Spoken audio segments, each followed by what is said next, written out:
They were already judging him before anyone asked what really happened, and out here that was often enough. Ethan Cole stood knee-deep in the river, water running cold around his legs, the current tugging at his boots like it still wanted to pull him under. The sky above hung low and gray, pressing everything flat and silent. In his hands he held what was left of torn fabric, soaked heavy, darker where the river had touched it, and for a moment he just stared at it like it might explain how saving a life could look so much like taking something away. A few yards ahead of him, Ayanna Redbird had pushed herself onto the muddy bank, breathing hard, one hand clutching the remains of her dress, the other braced against the ground. Her shoulders rose and fell in sharp, uneven rhythm, but her eyes never left the ridge above them. Not him, not the river, not the storm clouds building in the distance, only the ridge. Ethan followed her gaze slowly, and that was when he saw the first shape appear, still as a post against the skyline. Then another, then three more figures stepping into view like they had always been there, just waiting for the right moment. The wind shifted, carrying the faint smell of dust and leather and something older, something that didn't belong to him or the land he worked. Ethan swallowed once, feeling the weight of that smell settle in his chest. He had heard stories, every man out here had, but stories didn't carry the same weight as silence, not like this. Ayanna whispered something then. Fast, too fast for him to catch the words, her voice tight with urgency, not anger. She shook her head, as if trying to undo what had already happened. Then, without warning, she reached down, grabbed a handful of wet dirt, and smeared it across her arms, her face, her neck, like she was trying to hide the truth from eyes that hadn't even reached them. Yet Ethan frowned, stepping back a pace, water splashing quietly around his legs. "I didn't hurt you," he said, his voice low, steady, the way you speak to a frightened horse. But she flinched anyway, not because of him, because of the sound of hooves rolling down from the ridge, slow at first, then building, not rushed, not chaotic, measured. Like a decision already made, Ethan turned fully now, heart settling into something heavier than fear as the riders began their descent one by one. Then more than he could count, their horses sure-footed along the slope, their figures calm, controlled, no shouting, no weapons raised, just presence. And somehow, that was worse, they spread out along the edge of the river, forming a line that cut off every direction except the water behind him. Ethan lifted his hands slightly, not in surrender, not yet, just enough to show them he understood the moment for what it was, a misunderstanding that didn't feel like it would be corrected with words. Ayanna stepped forward, suddenly grabbing his sleeve, her grip stronger than he expected, her voice breaking into English, just enough to carry meaning. "Go," she whispered, "go now. They will not listen." But Ethan didn't move. He looked past her to the riders, now closing in, boots touching water, as the first of them entered the river, the cold rippling outward around them.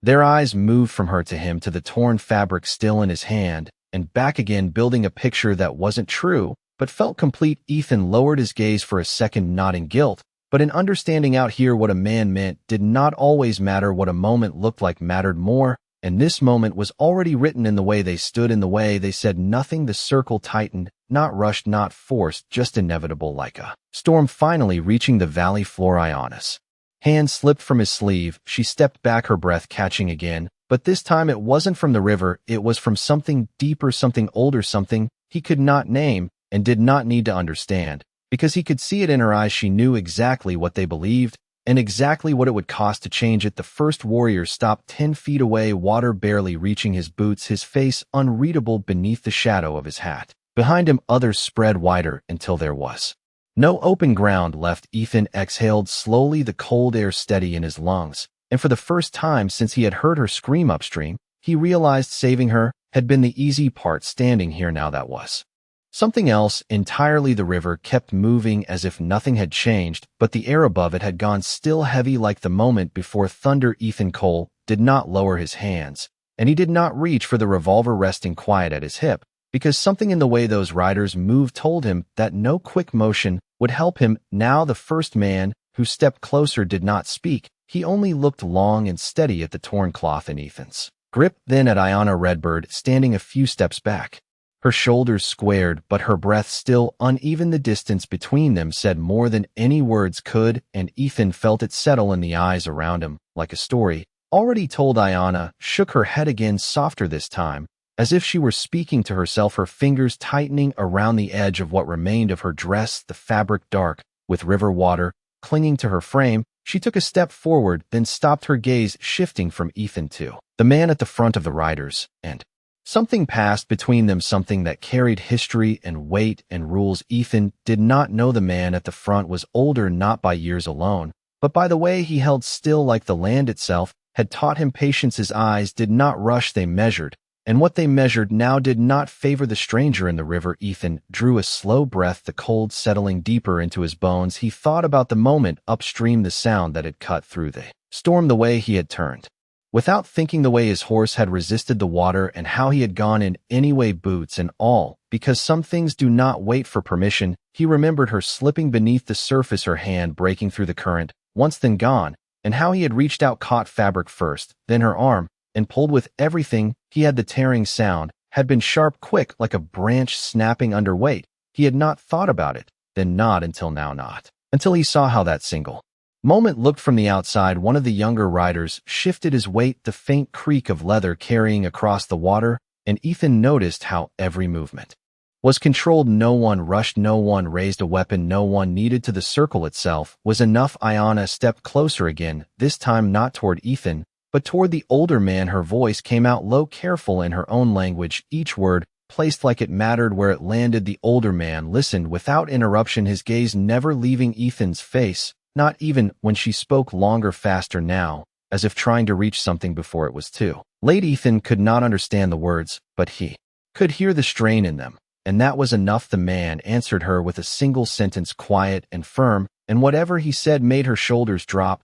just slightly, not in defeat, but in the knowledge that something had already been decided. Ethan felt the weight of that decision settle in the silence that followed, the kind of silence that does not ask questions because it already believes it has the answers. He shifted his footing once, the river pressing harder against his legs, and for a moment he considered speaking again, explaining every second, every movement, how there had been no choice, no hesitation, only the need to pull her out before the current took her beyond reach. But the words stayed where they were, because out here explanation often sounded like excuse, and excuse did not travel well between men who trusted what they saw more than what they were told. Ayanna turned her head, then just enough to look back at him, and in that look there was something new, not fear, not exactly, and not relief either, something closer to conflict, like she was standing between two truths and knew that choosing one would cost her the other. Ethan held that look for a second longer than he should have, then nodded once, not a plea, not a demand, just an understanding that whatever came next would not be his to shape. The older man lifted his hand slightly,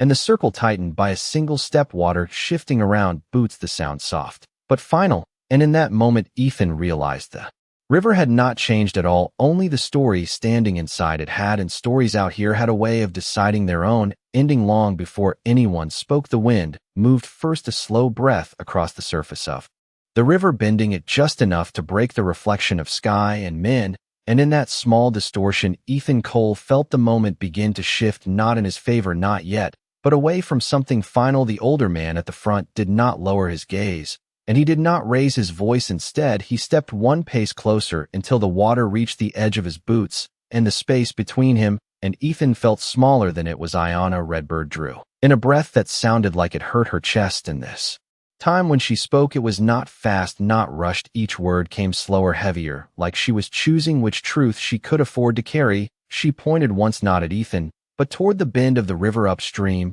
where the current ran hardest. Then she touched her own shoulder, where the fabric had torn, and for a brief second her hand trembled before she steadied it again. Ethan watched the exchange without moving, his eyes shifting between them, reading what he could from posture, from silence, from the way the other riders held still like witnesses waiting for a verdict. The older man answered her again, a little longer this time, his voice low, but carrying across the water like it belonged there. Ayanna closed her eyes for a moment when he finished, not in surrender, but in calculation, and when she opened them again, there was something resolved in them, something that had not been there before. Ethan felt it, even without understanding it. The circle tightened again, another step closer, the river rippling outward around their legs, and he could hear his own breathing, now steady, controlled, like he was preparing for work, not conflict, because that was what this was, in a way, work of a different kind, the kind that did not use hands or tools, but something quieter, something that asked a man to stand still when everything in him wanted to explain. Ayanna moved, then not back, not away, but forward until she stood between Ethan and the older man, close enough that her presence changed the line of sight.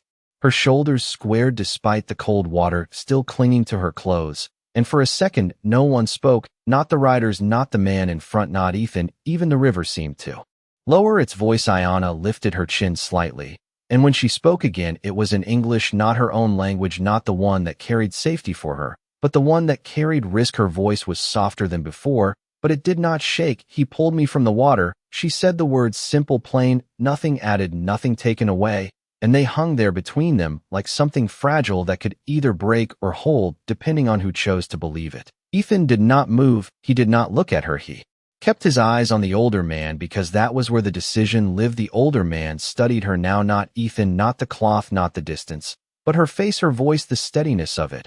And something shifted in the set of his shoulders, not much, just enough that the men behind him noticed, because one of them eased his stance a fraction, the tension in the line loosening like a rope, no longer pulled tight. Iona did not stop there. She took one more step forward until the water reached the edge of the bank, and she stood on firmer ground. She turned then just enough to face the others, her voice still quiet, but clearer. Now, he did not take anything from me, she said. He gave me back breath. The wind carried that sentence differently. It moved through the circle and did not stop at the first man. It reached the ones behind him, the ones who had seen only distance and cloth and fear, and now heard something else, something that did not fit the picture they had already formed. Ethan felt the change before he saw it, in the way the silence altered, not gone, not broken, but shifted from judgment to something closer to thought. The older man looked at him, then fully for the first time, not past him, not through him, but at him as a man standing in the river with nothing in his hands but a piece of torn fabric and a story that might not belong to him,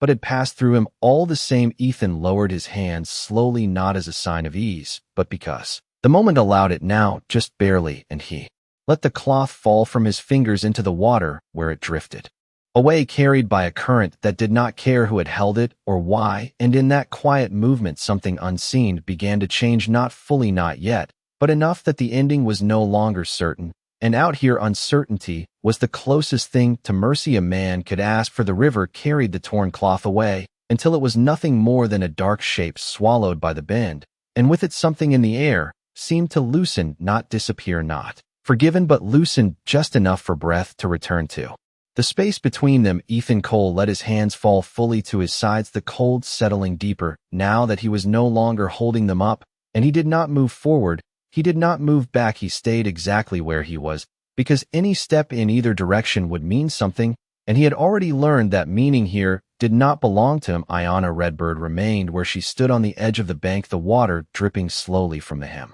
of her dress, her chin still lifted, but her shoulders softer now, not weak, just no longer braced against what had already passed. The older man in front of her studied her words as if they had weight beyond sound. His gaze shifted once more between her and Ethan, not searching for fault now, but for truth, and truth was quieter than judgment. It took longer to arrive. One of the riders behind him exhaled audibly, the first real sound from the group besides water and wind, and that small sound carried through the circle like a signal, not spoken but understood. A second man shifted his footing, then another, not stepping away, not yet, but no longer fixed in place. The line that had been drawn without words began to blur at its edges. The older man lifted his hand slightly again, but this time it was different, not a command, not a closing of distance, but a pause, the kind that asks the world to wait while something unseen is weighed. Iona took a slow breath and stepped back half a pace, creating space where before she had stood as a barrier. She did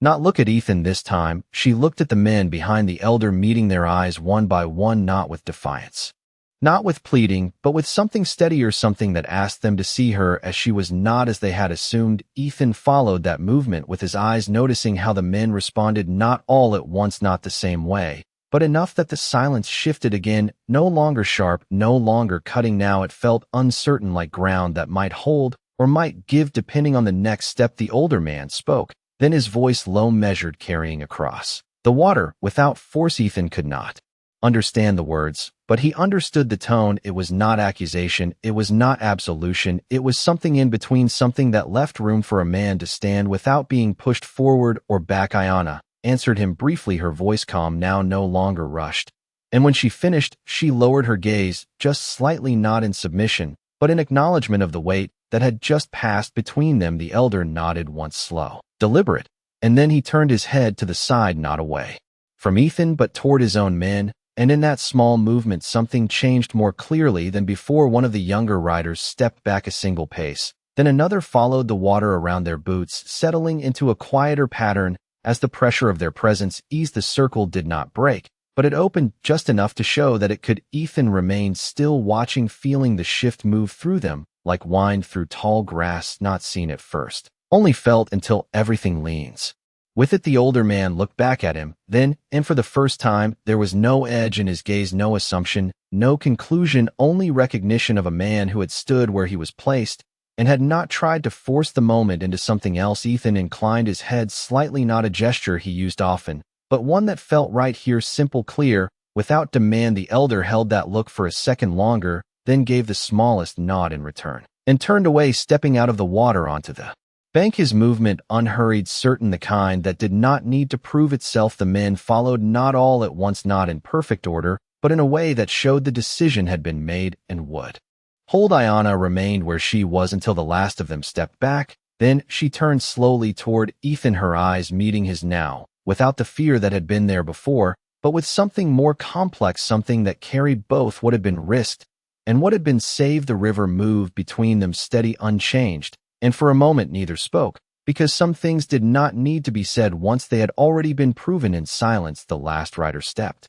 back onto dry ground, and the sound of water settling returned to its natural rhythm, slow and steady, like the land had taken a breath it had been holding too long. Ethan Cole remained where he stood for a moment longer, letting the cold river press against his legs, as if to remind him where all of this had started. Then he shifted his weight and stepped forward out of the current, boots finding mud first, then firmer earth, each step deliberate, not rushed, not hesitant, simply chosen. Ayanna Redbird watched him without speaking, her hands no longer clutching at fabric, but resting at her sides, fingers still marked faintly with traces of river dirt she had used to hide what could not be hidden before. The distance between them was no longer a barrier, but it was not yet something familiar either. It was a space that held everything that had almost happened and everything that had been stopped by a few quiet words. Ethan reached the edge of the bank and paused, glancing once toward the direction the riders had gone, their figures now blending into the land as if they had never been there at all. Only the faint marks of hooves and the memory of their silence remained.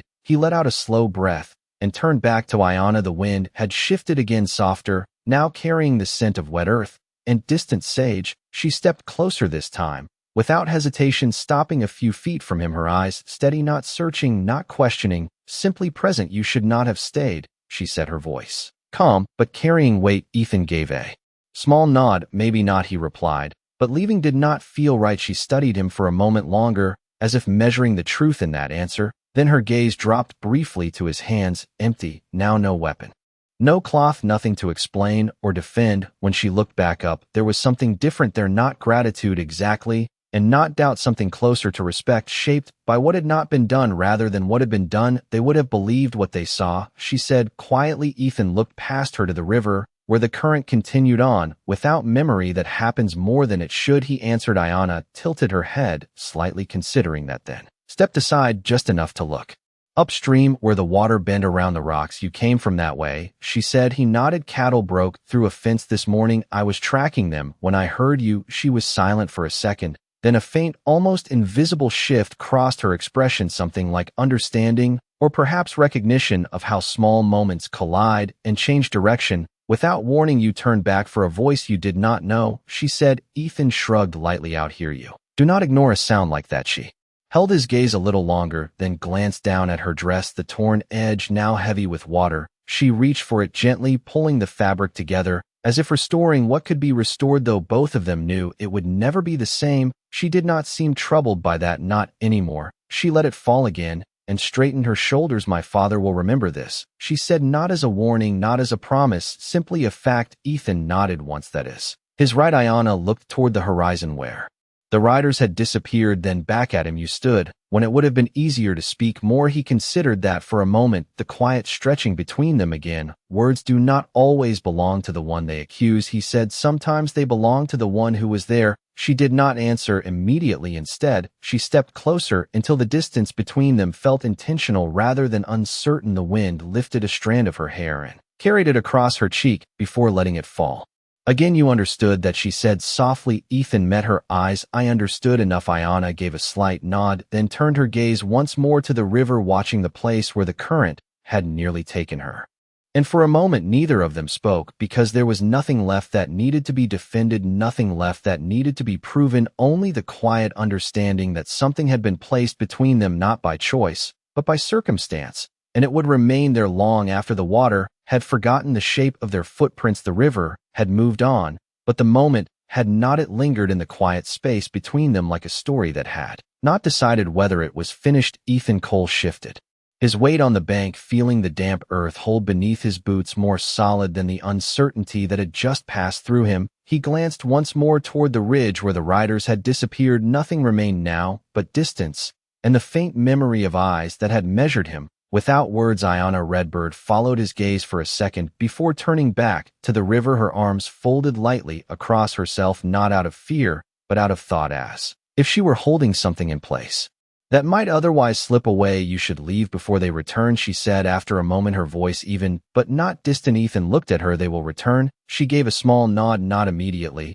but they always circle back when something does not sit right. He considered that, then looked down at the water flowing past their feet. The current did not hesitate, it did not question, it simply continued. Maybe they will find nothing to question, he said. Ayanna shook her head slightly, not in disagreement, but in understanding. They will question anyway. She paused, then added softer, not all of them believe quickly, but not all of them forget quickly either. Ethan let that settle for a moment, then drew a slow breath and lifted his hat, running a hand through his damp hair before placing it back on his head, the brim casting a shadow over his eyes again. I have cattle to find, he said, almost to himself more than to her. They broke through a north fence this morning. If I do not track them before nightfall, I will lose more than a few head. Ayanna listened without interruption, then stepped closer to the edge of the water, following its line upstream with her eyes before looking back at him. The ground bends about half a mile that way, she said, gesturing slightly with her chin. The river cuts close to a narrow pass. Cattle will follow the easier path. They will drift there,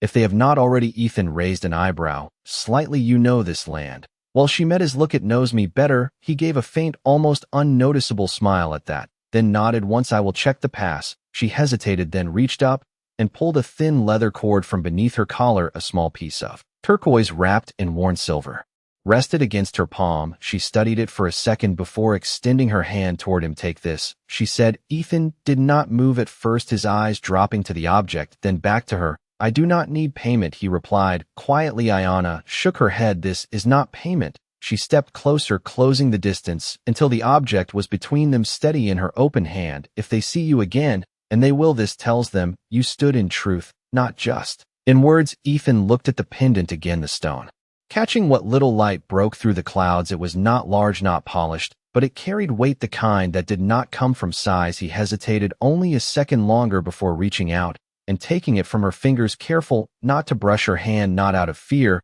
but out of respect. He closed his fingers around it, feeling the cool surface settle against his palm. Thank you, he said simply. Ayanna nodded once, then stepped back, creating that space again, but it felt different now, not uncertain, not guarded, something quieter, something acknowledged. The wind moved through the grass along the bank, bending it in a slow wave and carrying with it the distant sound of something shifting far off in the hills. Ethan turned slightly, adjusting the cord in his hand before tucking it into his pocket.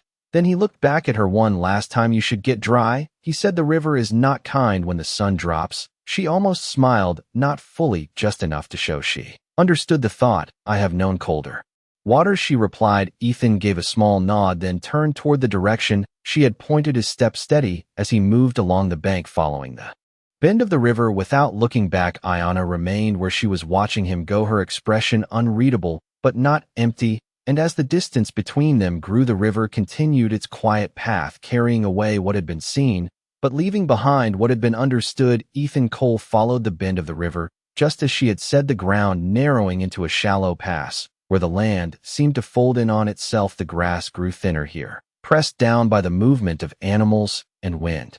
And sure enough, he spotted them, a dozen head clustered near the edge of the water, their hooves marking the mud in uneven patterns. He slowed his steps, letting his presence reach them before his shadow did. The cattle lifted their heads one by one, ears turning toward him, not startled, not yet just aware, Ethan let out a low, steady whistle, the kind they knew better than any shouted command, and began to guide them back toward open ground, his movements calm, deliberate, the work familiar enough to quiet the noise still lingering in his chest. But even as he worked, his mind did not stay with the cattle. It drifted back to the river, to the silence, to the way a single sentence had turned a circle of judgment into something else, something unfinished. He adjusted the rope coiled at his side and nudged the lead steer forward, watching the rest follow in a slow, reluctant line. The sky had begun to clear in patches, the gray breaking just enough to let pale light fall across the land, and with it came a long shadow stretching from the pass toward the ridge. Ethan noticed it without looking directly at it, the way a man notices something before he admits it is there. He paused for a second longer, then needed, his hand resting on the rope, his breath steady.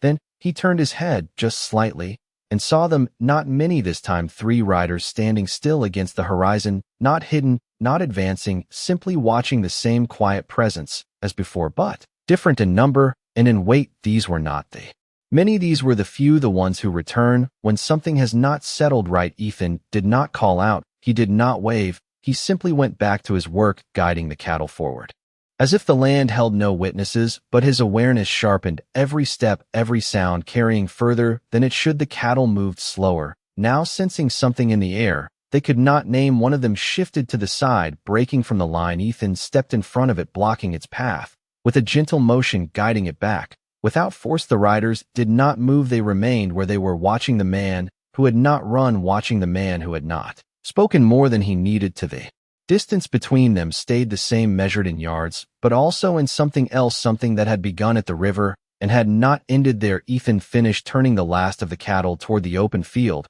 and let them move ahead of him, their bodies creating a slow rolling barrier between him and the ridge. He walked behind them at an even pace, his hand resting lightly against the nearest flank, more out of habit than need. The land opened wider here, the pass giving way to flat ground where the wind moved freely again, and with it came the sound of hooves shifting behind him, not closer, not farther, just enough to say they were still there. Ethan did not turn this time.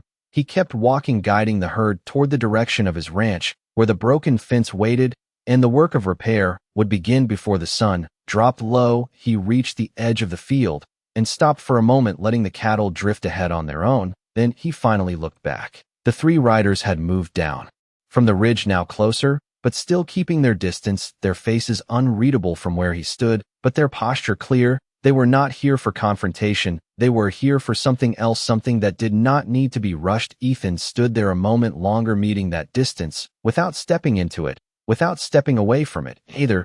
Then he reached into his pocket and felt the small weight of the turquoise pendant against his palm. He did not take it out. He did not need to.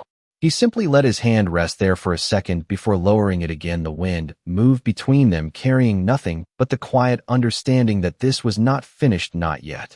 And as Ethan turned back toward his land, the riders remained where they were, not following, not leaving, just watching, like men waiting for a story to reveal what it truly was. The fence came into view just as the light began to thin across the field, the broken posts leaning at an angle where the cattle had pushed through earlier that morning. Ethan Cole slowed his pace as he reached the edge of his land, the herd drifting past him, familiar with the path back toward the barn. He let them go without urging them further, trusting the routine to carry them the rest of the way. His attention shifted instead to the line of timber beyond the pasture, where shadows had begun to gather, longer now than they had been an hour ago. The day was turning, and with it came a stillness that did not belong entirely to evening. He stepped toward the damaged fence, running his hand along the splintered wood, feeling where it had given under pressure, and he crouched down, reaching for a length of wire to begin the work of pulling it back into place. The motion was simple practice, something he could do without thinking,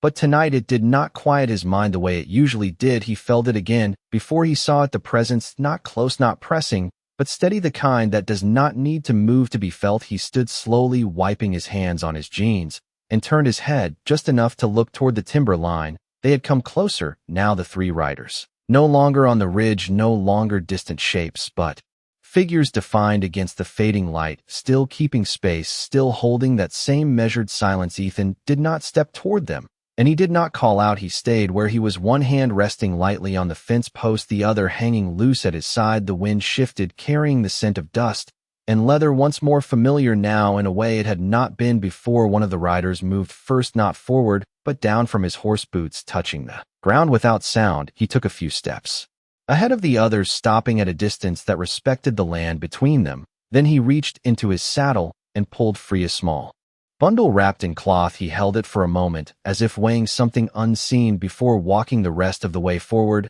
Not hurried, not hesitant, simply certain. Ethan watched him approach, reading the intention and the pace in the way the other two riders remained where they were, not closing in, not withdrawing. The man stopped a few feet from the fence and set the bundle on the top rail carefully, as if it belonged there. Then he stepped back, without a word, his eyes meeting Ethan's for only a second before he turned and walked back to his horse, the motion quiet, complete. Ethan remained still for a moment longer, letting the silence settle around what had just been done. Then he stepped forward and reached for the bundle. The cloth was dry despite the damp air, tied with a simple knot that came loose easily under his fingers. Inside was a folded piece of fabric, clean and strong, not new, but well kept, and beneath it something else, the same shade of turquoise he had felt in his pocket, but larger, set into a carved piece of bone, the kind worn not for decoration, but for meaning. Ethan lifted it slightly, turning it in his hand, the light catching along its edges. And for a moment,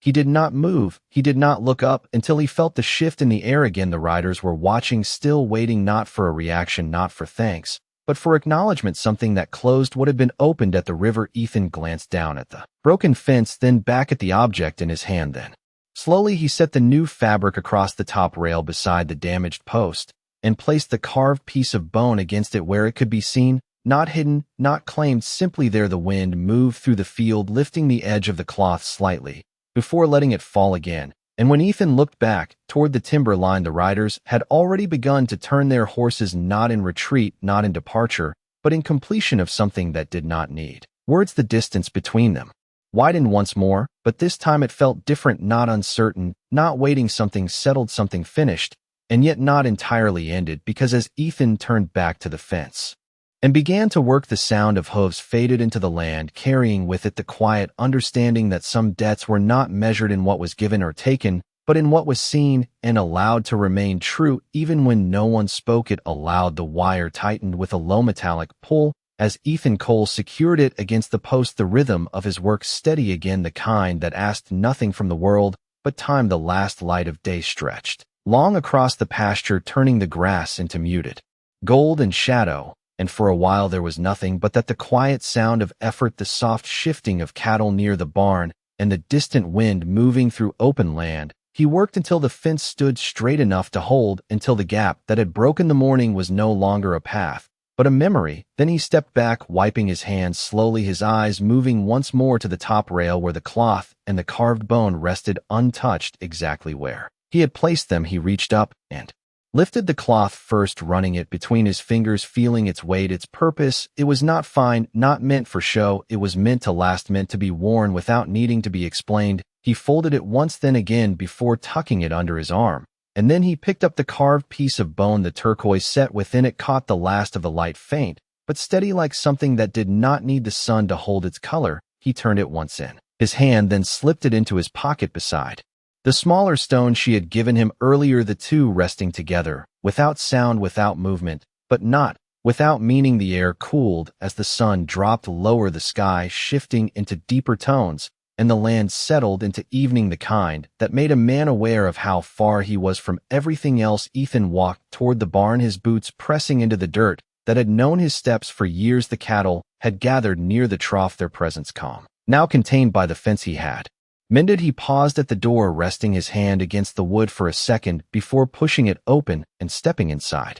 The dim light wrapped around him, softer than the outside world, carrying the scent of hay and worn leather, and something steady, something that did not change with the day. He set the cloth on a hook near the door where he kept what he needed and reached into his pocket again, drawing out the carved bone. He studied it one more time, then placed it on the shelf beside an old tin cup and a coil of rope, not hidden, not displayed, just placed where it could remain part of the space without asking for attention. The quiet stretched again, but it was not empty. It held the weight of what had passed, not as burden, but as something settled, something that did not need to be revisited. Ethan moved through the barn, finishing what needed to be done, checking the stalls, filling the trough, And when he stepped back outside, the sky had turned fully into dusk, the first stars just beginning to show above the open land. He stood there for a moment looking out across the pasture, the fence line straight again, the grass moving gently in the night air, and far beyond that where the land met shadow, there was nothing, no riders, no movement, no sign of what had stood there hours before.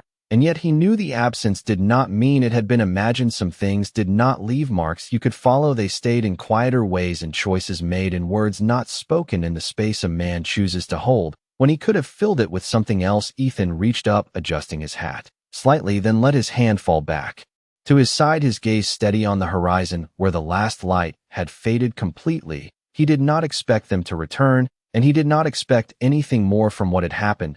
But he understood something now that he had not before. Out here, a man was not measured by what he said when the moment was loud. He was measured by what he allowed to stand when the moment went quiet. The wind passed through the pasture, once more carrying nothing but the sound of grass and distance, and Ethan turned toward the house, his steps slow, unhurried, leaving the land as it was, with nothing added, nothing taken away, just the quiet truth of a day that had nearly gone another way, but did not.